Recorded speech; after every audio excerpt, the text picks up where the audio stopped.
यस्य प्रसादात् भगवत्प्रसादो यस्य प्रसादान्न गति कुतोऽपि ध्यानं स्तुवं स्तस्य यशस्त्रिसन्ध्याम् वन्दे गुरो श्रीचरणारविन्दम् आजानुलम्बितभुजौ कनकावदातौ सङ्कीर्तनैकपितरौ कमलायताक्षौ विश्वम्भरौ द्विजवरौ युगधर्मपालौ वन्दे जगत्प्रियकरौ करुणावतारौ नमस्त्रिकालसत्याय जगन्नाथसुताय च सवृताय सपुत्राय सकलत्राय ते नमः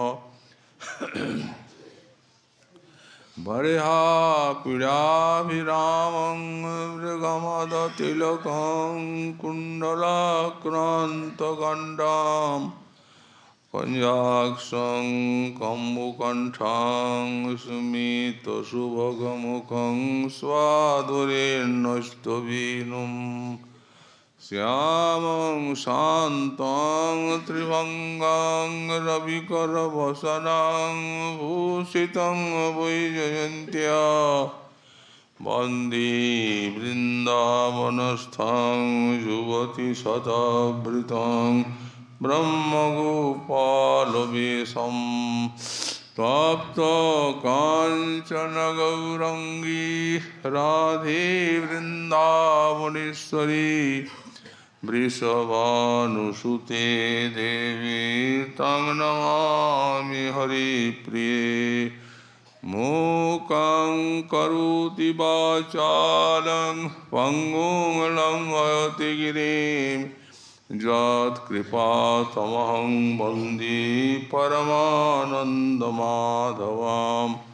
वाञ्छाकल्पतरुभ्यश्च कृपा सिन्धुभ्य एव च पतितानां पावनेभ्यो वैष्णवेभ्यो नमो नमः हरिभक्ति पराजे च हरिनामपरायणा दुर्वृत्ता वा सुवृत्ता वा तेषां नित्यं नमो नमः नमो धर्माय महते नमो कृष्णाय वेदसे ब्राह्मणे नमस्कृत्य धर्मान् वक्ष्ये सनातनान् नारायणं नमस्कृत्य नरं चैव नरोत्तमं देवीं सरस्वतीं व्यासं ततो जयो मुदीरयेत् जय रूप सनातन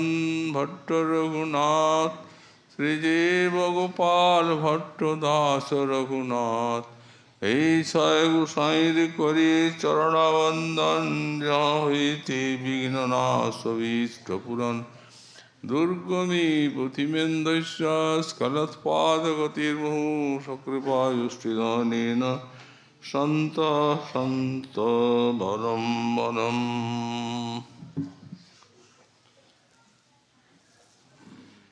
मिथो भंगी कोटि प्रबहदनुरागामृतरसो तरंगात् भ्रूभंग क्षोभितो बहिरभ्यन्तरमहो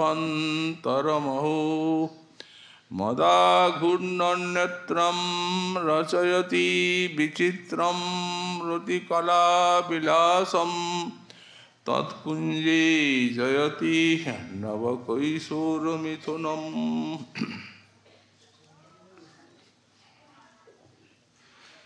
कलिजुग पावनावतार श्री श्री गौरांग महाप्रभुर परम प्रिय पार्षद परम पूज्य पाद শ্রী শ্রীল প্রবোধানন্দ সরস্বতী চরণ তাঁর শ্রী শ্রী রাধারস সুধানিধি গ্রন্থে 145 সংখ্যক শ্লোকে শ্রী শ্রী রাধা মাধবীর রহস্যময় নিকুঞ্জ লীলা মাধুরী স্ফূর্তি লাভ করতে গিয়ে বললেন যারা মিথো ভঙ্গি কোটি প্রবাহ তনুরাগামৃত রসু তরঙ্গাত ভ্রুভঙ্গ ক্ষুবিত বৈরভ্যন্তরমহো ওহো। যে শ্রী শ্রী রাধা মাধব পরস্পরের সান্নিধ্যে পরস্পরের অপূর্ব ভঙ্গিমা প্রকাশ পাচ্ছে, সেই ভঙ্গিমা তাঁদের অন্তরে কোটি কোটি অনুরাগামৃত রসের প্রবাহ এনে দিচ্ছে। সেই প্রবাহের যে তরঙ্গ তদ্বারা সেগুলি তাদের ভ্রুভঙ্গির দ্বারা প্রকাশ পাচ্ছে, যাতে তাদের বাহির এবং অন্তর ক্ষুভিত হচ্ছে। মদালসে উভয়েরই নয়ন ঘূর্ণিত। এই অবস্থায় তারা রচয়তি বিচিত্রম রতিকলা বিলাসম, বিচিত্র রতিকলা বিলাস তারা রচনা করছেন। তৎকুঞ্জে জয়তি নবকৈশোর মিথুনম, সেই কুঞ্জে নবকৈশোর মিথুন শ্রী শ্রী রাধা মাধব সর্বোৎকর্ষে বিরাজ করছেন। এই যে শ্রী শ্রী রাধা মাধবীর সর্বোৎকর্ষ, এর আলোচনায় গতকাল আমরা শ্রী শ্রী রাধারানীর এই গুণের উৎকর্ষ,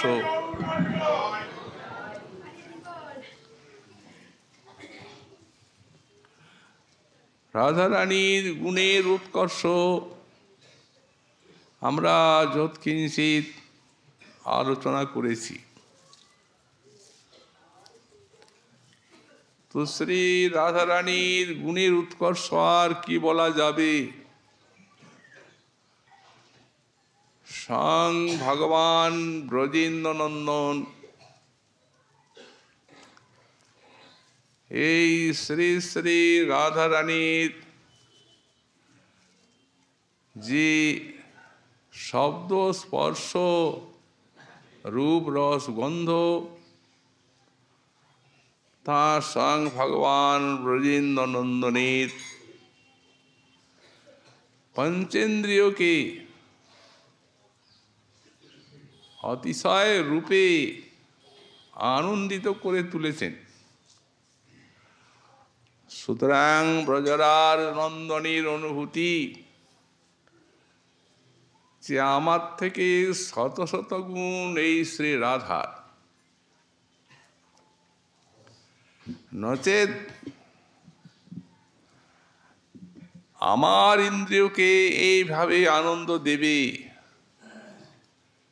এমন শক্তি আমার থেকে শত শত গুণ না হলে কখনো সম্ভবপর নয়। এই যে শ্রী শ্রী রাধারানীর গুণমাধুরীর আধিক্য, যা শ্রীকৃষ্ণেরও আকর্ষক, উন্মাদক, এবং নিজেই স্বীকার করছেন যে আমার থেকে শ্রী শ্রী রাধার শত শত গুণ। আমাকে আনন্দ দেয়, কিন্তু এইখানেই শেষ নয়। সেই আনন্দের ভূমি অনেক দূর পর্যন্ত বিস্তৃত।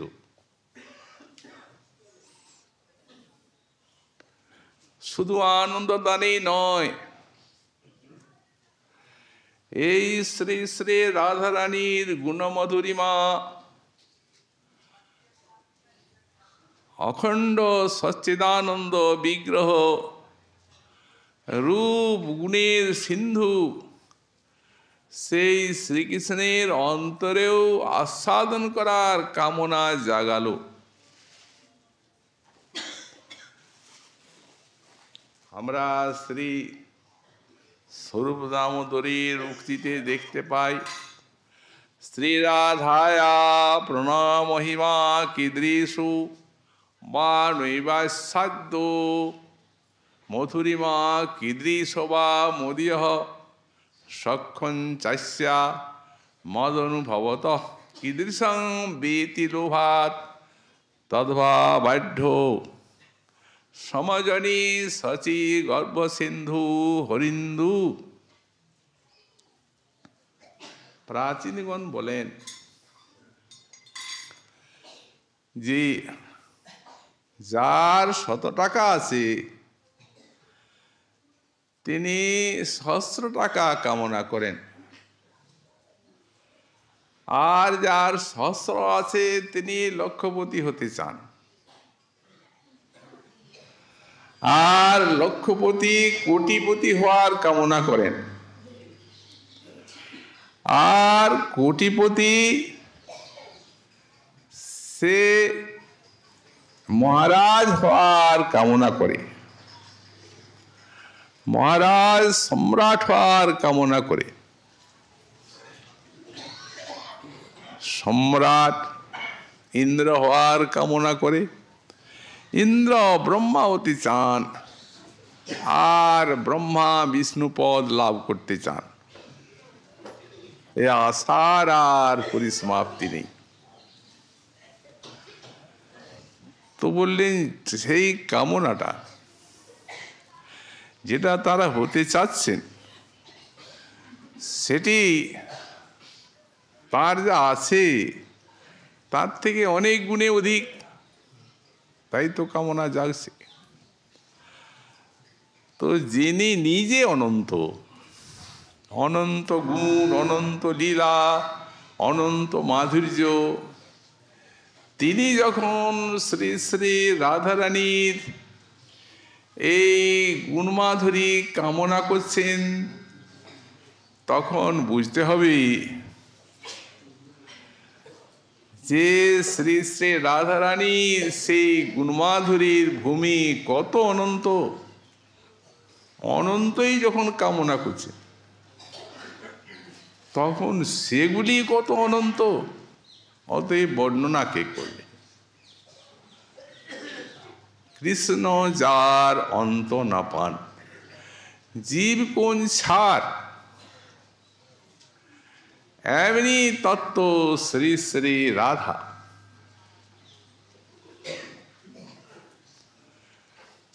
শুধু কামনাই করলেন তা নয়, একটা শব্দ দিয়েছেন, শ্রী স্বরূপ দামোদর ইতি লোভাত।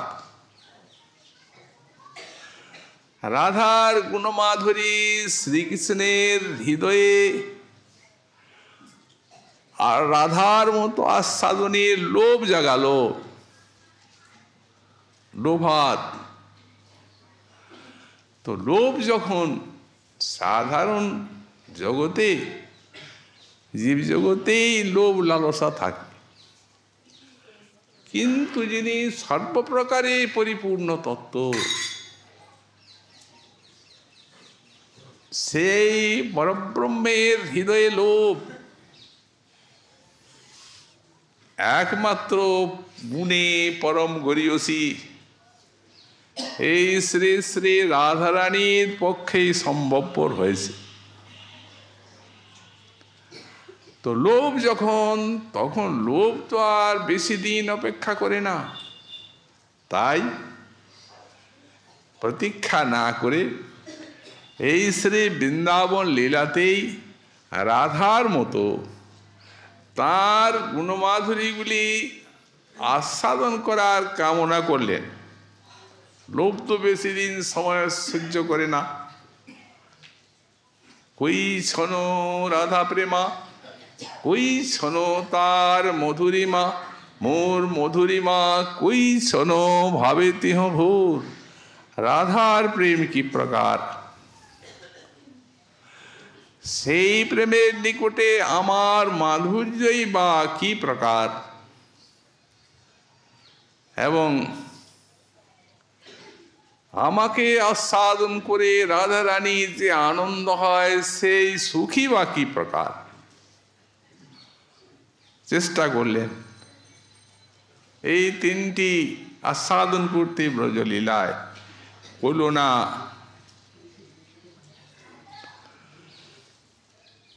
সর্বশক্তিমানের সর্বশক্তি নিয়োগ হারিয়ে গেল। এই রাধা প্রেম আস্বাদন করতে তিনি আর পারলেন না। কারণটিও বুঝলেন। আমি হই এই রসের কেবল বিষয়, আশ্রয় জাতীয় সুখ পাইতে মনধায়।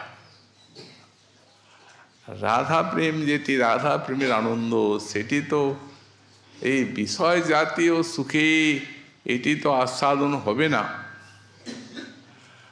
আর এটা আশ্রয় জাতীয় জিনিস, এটা রাধার সম্পত্তি।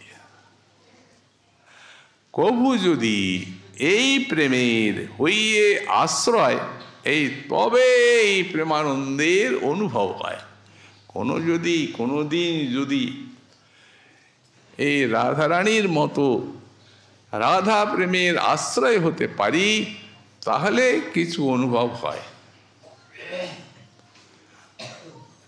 এত চিন্তি রহি কৃষ্ণ পরম কৌতুকী, হৃদয়ে বার হয়ে সেই লোভ ধকধকি। লোভ তো আর সময় দেরি অপেক্ষা করবে না। পরম কৌতুকী কৃষ্ণ এই রাধা বিষয়ক ত্রিবিধ গুণের আস্বাদনের জন্য কি উপায়ে আস্বাদন করবেন তাই মনে মনে চিন্তা করেন। ওদিকে জ্বলন্ত অনলে ঘৃত নিক্ষেপ করলে যেন সেই আগুন ধকধক করে জ্বলে উঠে শিখা বিস্তার করে, তেমনি লোভের আগুন ধকধক করে জ্বলতে লাগলো। কি উপায়? হৃদয়ে বাড়য়ে প্রেম লোভ লোভ ধকধকি। অতএব রাধা ভাব অঙ্গী করি ধরি তার বর্ণ, এই তিন বাঞ্ছা আস্বাদিতে হব অতীর্ণ। এই তিন বাঞ্ছা আস্বাদন হবে রাধা রানীর এই ভাব কান্তি অঙ্গীকার করলে, এই দেহে হবে না। সর্বভাবে কইলা কৃষ্ণ এই তো নিশ্চয়, হেন কালে আইল যুগাবতার সময়। সেই কালে শ্রী অদ্বৈত করেন আরাধন, তাহার হুঙ্কারে কইল কৃষ্ণ আকর্ষণ। এই শ্রী শ্রী রাধারানীর ভাব কান্তি নিয়ে আর অবতীর্ণ হলেন সে রাধার তিনটি গুণ আস্বাদন করার জন্য। নবদ্বীপ লীলায়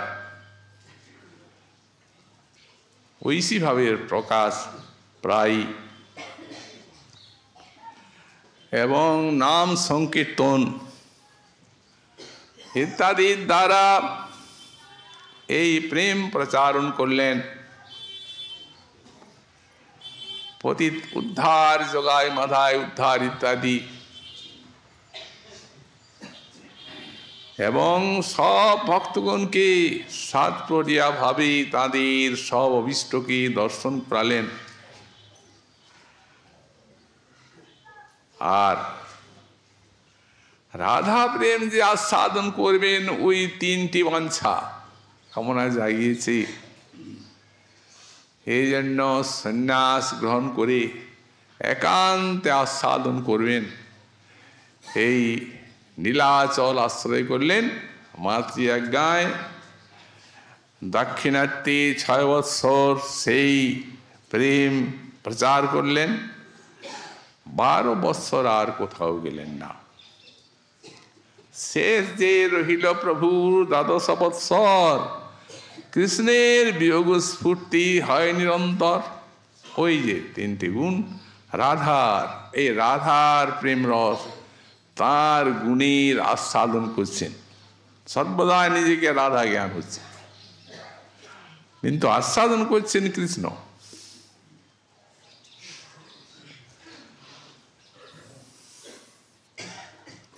রাধারানীর প্রেম এবং ভাব ও কান্তি নিয়েছেন, অতএব কৃষ্ণের বিরহ স্ফূর্তি হয় নিরন্তর। নিরন্তর হয় প্রভুর বিরহ উন্মাদ, ভ্রমময় চেষ্টা সদা প্রলাপময় বাদ। কেমন বললেন, শ্রীরাধার চেষ্টা জয়ীছে উদ্ধব দর্শনে, সেই মতো দশা প্রভুর হয় রাত্রি দিনে। এই বিরহ ভাবটিকে অঙ্গীকার করলেন। বিপ্রলম্বের ভিতর দিয়ে রাধার ওই 3টি গুণকে আস্বাদন করবেন গোবিন্দ। কারণ বিরহেই এই প্রেমের সমধিক উচ্ছ্বাস, সহস্র সহস্র গুণে মিলনের ভূমিতে প্রাণ মন নিশ্চিন্ত।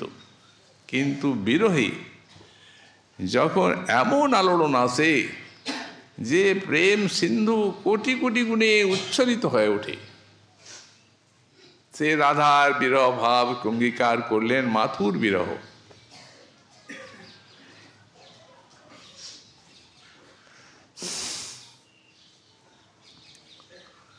সেই উদ্ধব দর্শনে রাধা রানীর যে ভাব, সেই দিব্যোন্মাদ, সেই রস আস্বাদন করতে লাগলেন।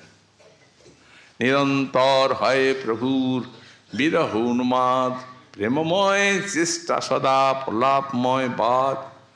রোমকূপে রক্তোদ্গম দন্ত সব হালে, ক্ষণে অঙ্গ ক্ষীণ হয় ক্ষণে অঙ্গ ফুলে। রাধারানী নিজস্ব সম্পদ এই যে দিব্যোন্মাদ রস,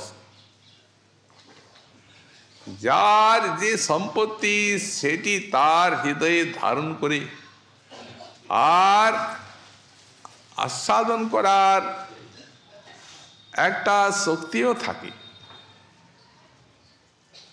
অধিক আলোড়ন জাগাতে পারে না। কারণ ধৈর্য গাম্ভীর্যবতী রাধা। কৃষ্ণ যখন সেই ভাবের আস্বাদন করতে গেলেন, তখন এই প্রেম, এই ভাব তার হৃদয়কে এত আলোড়িত করে তুলল যে লোমকূপে লোমকূপে রক্ত বেরোতে লাগলো। অখণ্ড মহাভাবের আলোড়নে রোমকূপে রক্তোদ্গম দন্ত সব হালে, ক্ষণে অঙ্গ ক্ষীণ হয় ক্ষণে অঙ্গ ফুলে। গম্ভীরা ভিতরে রাত্রে নাহি নিদ্রালয়, ভিত্তে মুখ শির ঘষে ক্ষত হয় সব। উপবন ধ্যান দেখি বৃন্দাবন জ্ঞান, তাহা যায় নাচে গায়ে ক্ষণে মূর্ছা যান। চটক পর্বত দেখি গোবর্ধন ভ্রমে, ধাই আসলে আত্মনাদ করিয়া ক্রন্দনে। কাহা করো কাহা পাও ব্রজেন্দ্র নন্দন, কাহা মোর প্রাণনাথ মুরলী বদন। কাহারে কহিব কে বা জানি মোর দুঃখ, ব্রজেন্দ্র নন্দন বিনা ফাটে মোর বুক। সেই প্রেমের ঘাত প্রতিঘাতে অস্থি সন্ধি বিয়োগ, সেই প্রেমের ঘাত প্রতিঘাতে কুর্মাকৃতি অনুভব। এতখানি এই ভাব হৃদয়ে আলোড়ন জাগালো শ্রী ভগবানের।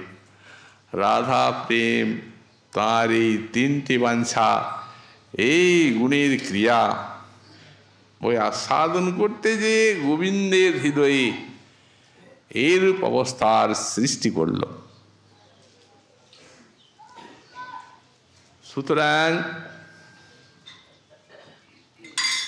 এর দ্বারা এই প্রেমের, রাধা প্রেমের যে শ্রীকৃষ্ণের উপরে কি শক্তি তা কিঞ্চিত অনুভব করা যায়। এইভাবে রাধা প্রেমকে আস্বাদন করলেন এবং সেই দ্বারে সব বিশ্বকে প্রসাদ করলেন। এত মধুর প্রেম, অতএব আপনি করি আস্বাদনে শিখাইল ভক্তগণে প্রেম চিন্তামণির প্রভু ধ্বনি।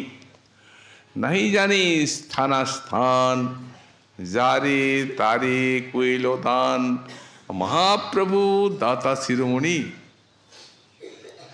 ওনার সংকল্পই ছিল যে রাধা প্রেম স্বয়ং আস্বাদন করবেন এবং আস্বাদন করে আজ যা আস্বাদন করবেন তাই বিশ্বজীবকে দান করবেন। কোনদিন এই বস্তু বিশ্বজগতে এইভাবে কেউ আনন্দ করেননি, কোনো ভাগবত পুরুষ, আর দানও করেননি। তিনি এই প্রেমে দেবেন, এই তার আকাঙ্ক্ষা। এই জন্য আমরা দেখতে পাই যে এই যে বস্তু বিশ্বজীবকে অকাতরে বিলিয়ে দিলেন, সেখানে কোনো বিচার করলেন না এই বস্তুটির মূল্য কত এবং কিভাবে দিলেন। রামানন্দ রায়ের নিকটে শুনলেন কৃষ্ণ কথা।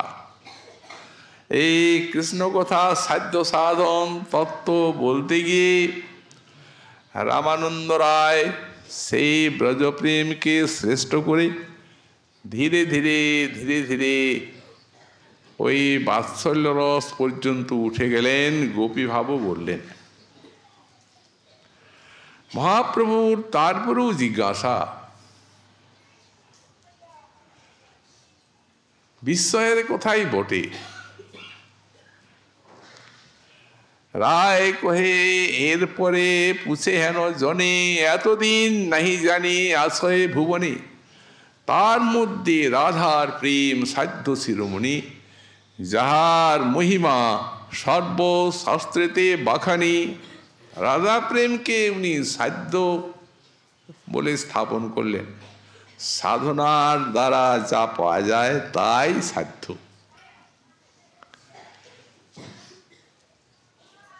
তো মহাপ্রভু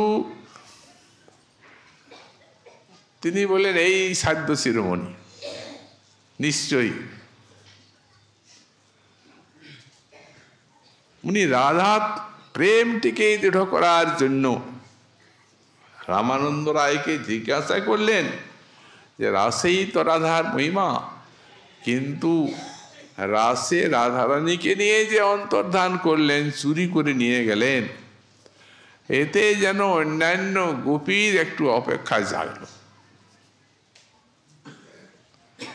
রাম রায় বললেন, প্রভু ঠিক, কিন্তু মহারাজে এইভাবেই ওকে নিয়ে যাওয়ার প্রয়োজন ছিল।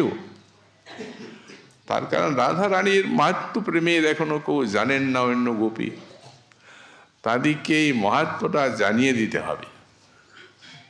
যখন নিত্য হবে তখন রাধা রানীর প্রাধান্য থাকা চাই, তবে রাস হবে। মণ্ডলী বন্ধী গোপীগণ করেন নর্তন, আর মধ্যে রাধা শহর আছে ব্রজেন্দ্র নন্দন, এই মহারাজ। এই জন্যই গোপনে নিয়ে গেলেন, কিন্তু সব রাসে নয়, বসন্ত রাসে চলে গেলেন। সেখানে সব গোপীর সঙ্গে কৃষ্ণ মিলিত হচ্ছিলেন। তখন সাধারণ প্রেম দেখি সর্বত্র সমতা, রাধার সেই প্রেমে জাগিল বামতা, বামতা জাগল, ক্রোধ করি রাস ছাড়ি গেল মান করি, তারে না দেখিয়া ব্যাকুল হইলা শ্রীহরি। তখনই শতকোটি গোপীকে ছেড়ে রাধার অন্বেষণে চলে গেলেন। কারণ রাধা বিনু রাস লীলা নাহি ভাই চিতে, মণ্ডলী ছাড়িয়া গেলা রাধা অন্বেষিতে। ইতস্তত ভ্রমিকাহা রাধা না পাইয়া, বিষাদ করেন কাম মানে ক্ষিন্ন হইয়া। মহাপ্রভু বললেন সাধ্য সাধন নির্ণয় তা জানলাম, জানলেন তো, কিন্তু ওইখানে তো কোনো প্রশ্ন তুললেন না। যখন রামরায় বললেন রাধার প্রেম সাধ্য শিরোমণি, তখন তো প্রশ্ন তোলা উচিত যে সাধ্য সাধন করে যা লাভ করা যায়, তো জীব কি রাধা হতে পারবে? এ তো কৃষ্ণের থেকে সহস্র সহস্র গুণ অধিক, তার গুণ প্রেম অনুরাগ সব পারবে না। রাধা রাধাই, কৃষ্ণ কৃষ্ণই। যদি কেউ বলেন সাধন জগতে যে আমি সেই রাধা, তাহলে অঙ্গ উপাসন হয়ে যাবে, আর ভক্তি থাকলো না। যদি যেমন কেউ নিজেকে কৃষ্ণ বলে ভাবনা করেন, তো অঙ্গ উপাসনা। তাহলে উপায় রাধা প্রেম সাধনীর। আর ওদিকে সাধ্য বস্তু সাধন বিনু কেহ নাহি পায়।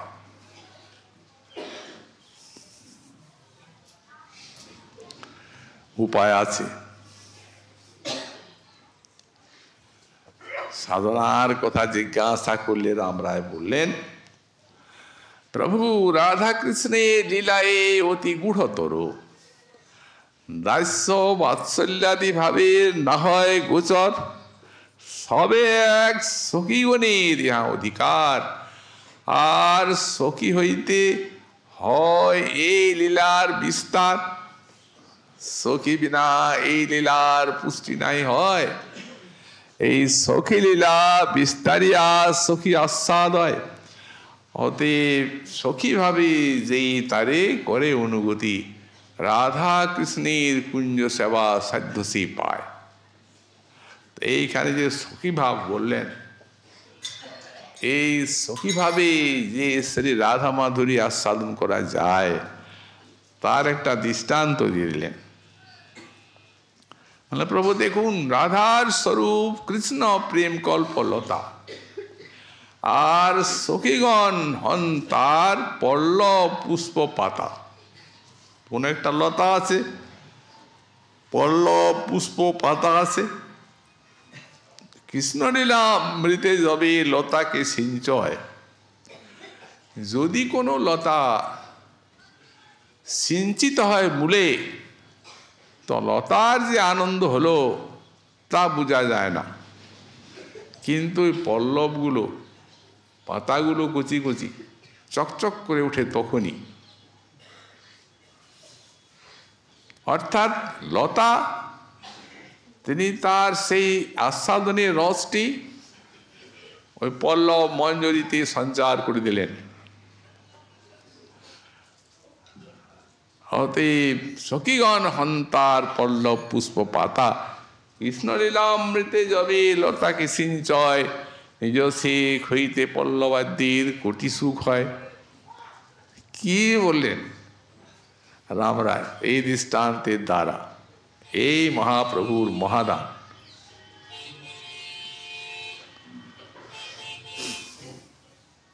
এই জন্য এই ইনি বলেছেন চৈতন্য চন্দ্রামৃতি, শ্রীমদ ভাগবতস্য যাত্র পরমম তাৎপর্য মূর্টঙ্কিতম শ্রী বৈয়াসকিনা দুরন্নয়তয়া রাস প্রসঙ্গে যৎ যৎ রাধার অতিকেলি বিলাস নাগর বিলাস সদ্ভাজনম তদ্বস্তু প্রথনায় এই গৌরব কুষা লোকে অতীর্ণ হরি। তদ্বস্তু প্রথনায়, সেই বস্তু বিতরণের জন্য এই গৌরাঙ্গ স্বরূপে প্রভু অবতীর্ণ হলেন। কেমন সেই বস্তু? বলছেন শ্রীমদ্ ভাগবতস্য যত্র পরমম তাৎপর্যমুট্টঙ্কিতম শ্রী বৈয়াসকিনা ব্যাসনন্দন সুখদেব শ্রীমদ্ ভাগবতে যখন রাসলীলা ব্যাখ্যা করছেন, ওইখানেই তো রাধা আর সেইখানেই তো গোপীগণ।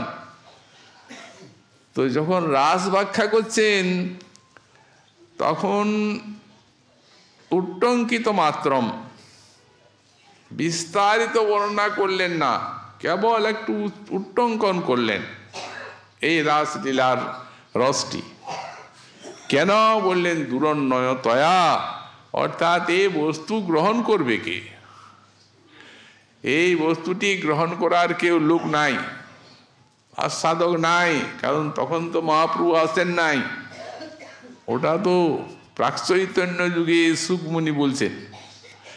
এই জন্য এই বস্তু আস্বাদনের আধার নাই, তাই উট্টঙ্কিত মাত্র, নতু বিস্তারিত বর্ণিতবান, বিস্তারভাবে বর্ণনা করেন নাই। ব্যাখ্যাকার লিখলেন আনন্দী, তবে জানেন, তিনি জানেন এবং তিনি সেই রাসলীলার একটি পার্শ্বদ। কি করে জানা যায়?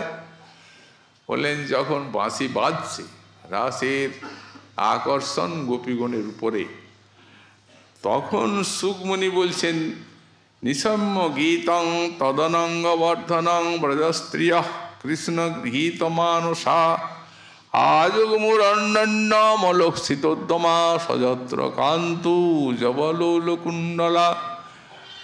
বাঁশি বাজছে, গোপীগণ ছুটে যাচ্ছেন গোবিন্দের নিকট। তো এখন সুকমুনি আছেন গঙ্গা তটে, মহারাজ পরীক্ষিতকে রাসলীলা শোনাচ্ছেন। তিনি তো বর্ণনা করবেন। গোবিন্দের বাঁশি যখন বাজলো তখন গোপীগণ সব গোবিন্দের নিকটে ছুটে গেলেন, তা তো বলছেন না। উনি বলছেন যখন বাঁশি বাজলো তখন গোপী সব গোবিন্দের নিকটে আসলেন। ব্যাখ্যাকার বলছেন উনি ওইখানে আছেন, তা না হলে আসলেন এই কথা বলতেন না, গেলেন এই কথা বলতেন। অতএব তিনি রাসের পার্শ্বদ, পরিকর একজন। পরিকর হয়েও বিস্তারিত বর্ণনা করলেন না, নামও করলেন না কোনো গোপীর, কারণ আস্বাদকের বা যাজনকারীর অভাব। এই জন্য তবে জানেন যেটি, সেটি বৃহৎ ভাগবতামৃত আমরা দেখতে পেলাম। শ্রী ভগবান নারদের নিকটে বললেন সেই যে গোপীগণ সঙ্গে আমার লীলা শ্রী বৃন্দাবনে, হে নারদ, কেউ জানে না। রহস্যময় বস্তু আমার একজন প্রিয় আছেন, তিনি জানেন, তার নাম ব্যাসনন্দন সুখদেব। তিনি জানেন এবং তিনি আমার কর্তৃক রক্ষিত হয়েছে যার জীবন, বললেন তার ব্রহ্মসাবদশায় সে রাসলীলা ব্যাখ্যা করেছেন। কিন্তু দুরন্নয়তয়া, অর্থাৎ অতি রহস্যময় বলে সংক্ষিপ্তভাবে বর্ণনা করেছেন। কি বস্তুকে? বলেন ওই রাধা নাগর বিলাস তদ্ভাজন। রাধা নাগর শব্দে ব্যাখ্যাকার বললেন এখানে পরকীয় ভাব এইটি প্রকাশিত হলো, নাগর শব্দ আছে। তদ্বস্তু প্রথনায় গৌরব পুষা লোকে অতীর্ণ হরি, সেই বস্তু দানের জন্য এই গৌর বিগ্রহে তিনি অবতীর্ণ হলেন। ওই রাধা রানীর ভাবকান্তি নিয়েছেন, সংকল্প করেছেন সং আস্বাদন করব এবং সেই দ্বারে করিব সব ভক্তির প্রসাদ।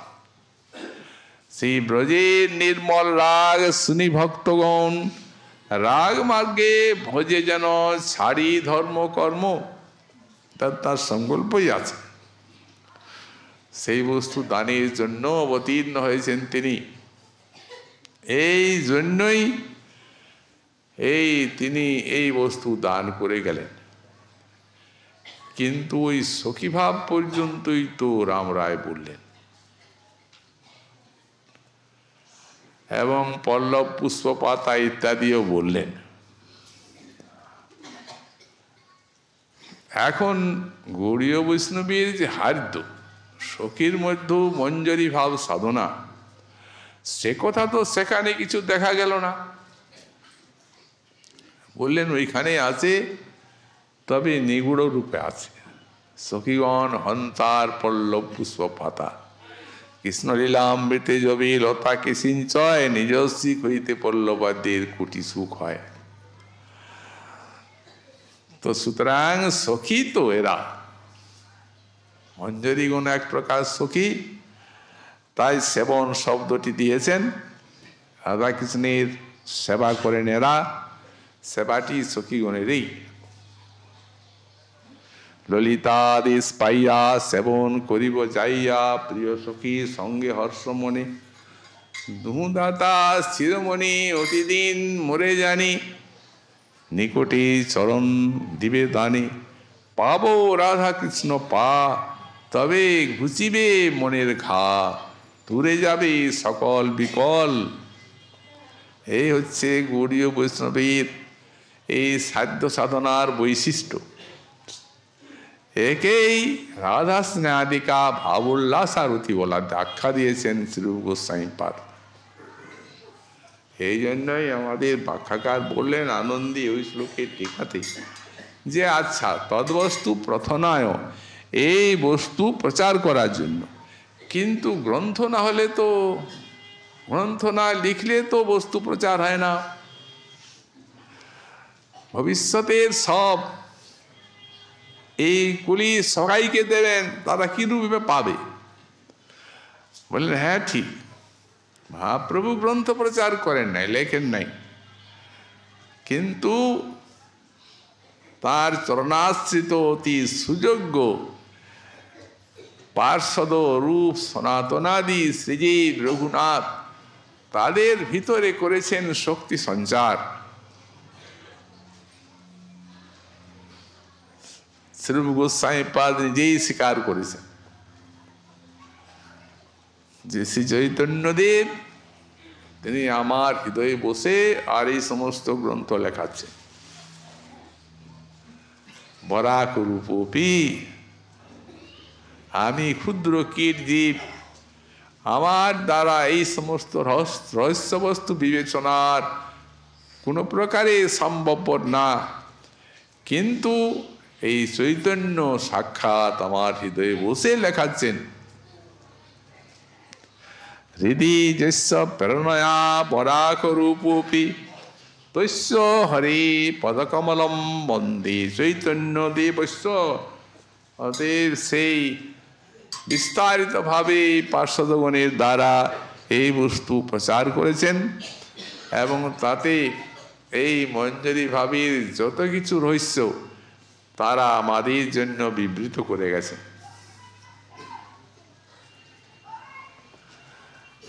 এই জন্যেই বললেন তদবস্তু প্রথনায় গৌরবপুষা লোকীবতীর্ণ হরি, সেই রাধা দাস্য মঞ্জরি ভাব সাধনা দেওয়ার জন্যই এই জগতে অবতীর্ণ হয়েছেন শ্রী গৌরাঙ্গ সুন্দর। তো তাই প্রবোধানন্দ সরস্বতী পাদ ইনিও তার মধ্যে একজন, যেভাবে এই গ্রন্থে রাধা মাধুরী বর্ণনা করেছেন প্রত্যক্ষ আরো বিশেষ দৃষ্টান্ত স্বরূপত ইনি হচ্ছেন ব্রজের তুঙ্গবিদ্যা সুখী। কিন্তু মহাপ্রভুর কৃপাতে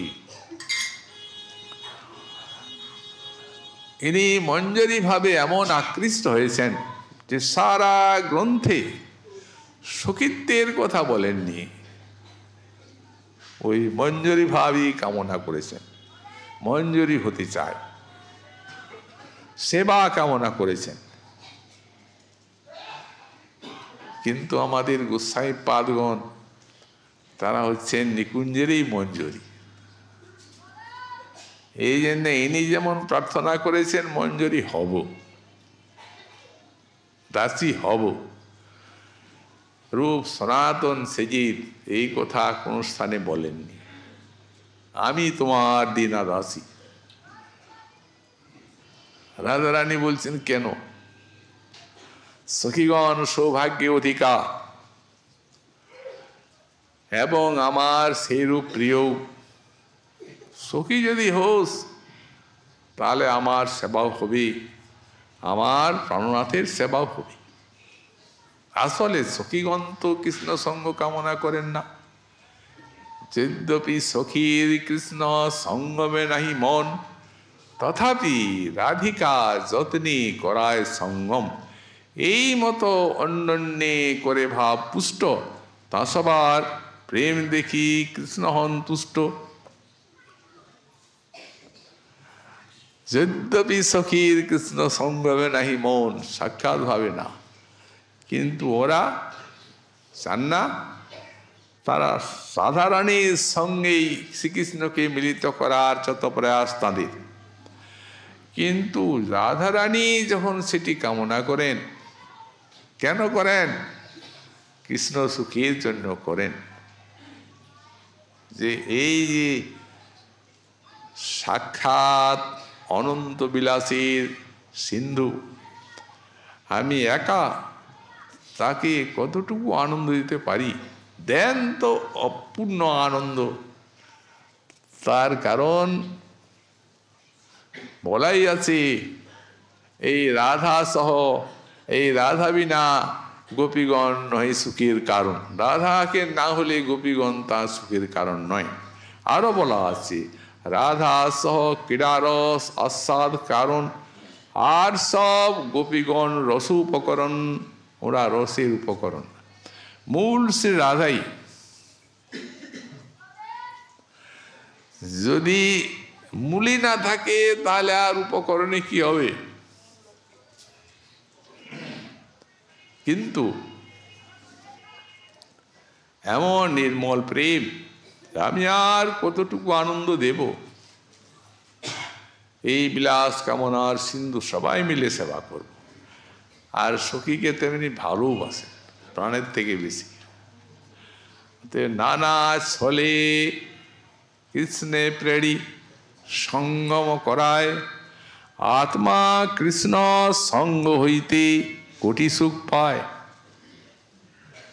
কিন্তু এরা রাধা, এই যে রাধা স্নেহাধিকা মঞ্জরি ভাব, এরা তো দাসী। অতএব এই দাসীগণকে কৃষ্ণের সঙ্গে মিলিত করার ইচ্ছাও জাগে না। কারণ রাধারানীর, তার কারণ ওদের অন্তরে সেই বাসনটা কখনই জাগে না। অতএব রাধারানীর অন্তরেও জাগে না। তবে হ্যাঁ, তাদের ভাবনিষ্ঠা পরীক্ষার জন্য কোনো সময় সেই রূপ কিছু করেন। তারা চরণে ধরে পড়ে কাঁদতে থাকেন, রক্ষা করো, রক্ষা করো স্বামিনী, ঈশ্বরী, ওকে কেন লেলিয়ে দিচ্ছ?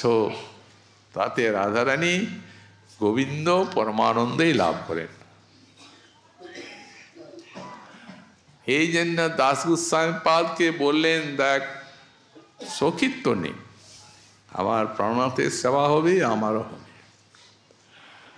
উনি বললেন, সখ্যায়তি মম নমোস্তু নমোস্তু নিত্যম, দাস্যায়তি মম রসোস্তু রসোস্তু সত্যম।